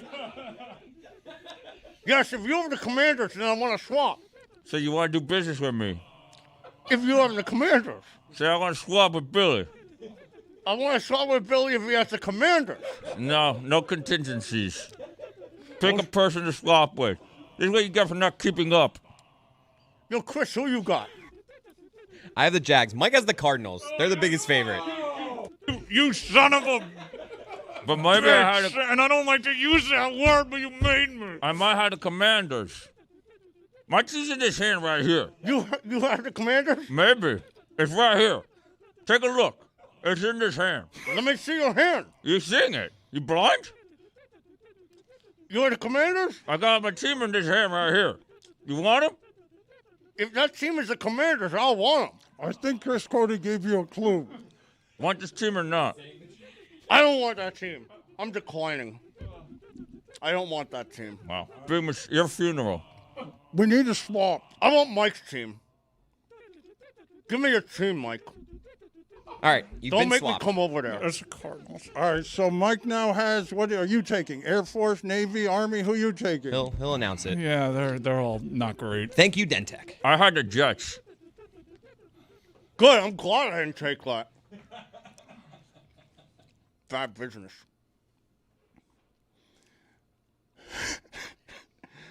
Thank you to Dentech. The bucket is back. The punishments will be paid this year. You say we haven't established John Amici is writing the characters, but then you tell me that black guy that hit Jeremy with a bottle 2.5 hours ago, that's a character we've established. Just to be sure, I've got all of that right? Hit Jeremy in the head with a bottle. I haven't heard from Jeremy since. Have you? Have you seen Jeremy since? No, but if you're asking me if that's accurate, yes, it is. I've got good news. Jeremy's going to be the one handling all the costumes for the Dentech He's bucket. in charge? He's in charge, Dan. Okay, but wait a minute. That's not going to work. You guys, We're not going to listen to him. We're going to hit him with a bottle of the head. It's in your contracts. The punishments have to be paid. That part nobody's fooling around on anymore. I wanted to ask you guys something. Have any of you seen the trailer for the Sheen documentary? Oh, yeah. I think this one's going to be good. So you guys were making fun of me because you were saying, "Oh, Meadowlark finished in second place for that one," and I thought you meant Shein, the place where you order really cheap stuff. Because I think Hulu did a thing on that. I'm like, why does Dan even know what Shein is? The Charlie Sheen documentary was offered to us for a price. We would have second place again. No, this is what you guys did last time, and that's not what happened. Always the bridesmaid. Yeah. Not that there's anything wrong with that. So I want to add, it's your money. Seriously, because the company's ours, it's your money that this bet would have or would not have been made with. And so I ask you this question when I tell you that the Sheen movie could have been ours if we had paid a price, would have closed the bidding, and would have been ours. It's not second place. It was, no, that seems a little steep. What I ask you is too steep. I'm asking you guys to guess. I'm asking you guys to tell me, on behalf of the company, what do you think would be too much money to pay Charlie Sheen that would have closed the category that this would have been not just a giant week for Meadowlark, but it would have been everything with Pablo Torre, and we would have been debuting the Sheen movie. What's the price that any of you would have been willing to pay on the behalf of this company to have that movie be ours this week? I mean, is there a baseline as to how much this kind of thing usually costs? I'm just asking you. Yeah, well, I will tell you. Hold on a second. $0 because we already didn't get to football. Barely. We didn't do enough football? Game on, Dano. Week 1 is here, and every touchdown can bring you closer to a payout with DraftKings Sportsbook, an official sports betting partner of the NFL. We're talking first touchdown fireworks, anytime TDs, and live bets that follow every momentum shift. Your season starts now. New customers download the DraftKings Sportsbook app. Use code DAN. That's code DAN to get $300 in bonus bets instantly when you bet $5. Plus, over $200 off NFL Sunday Ticket from YouTube and YouTube TV. In partnership with DraftKings, the crown is yours.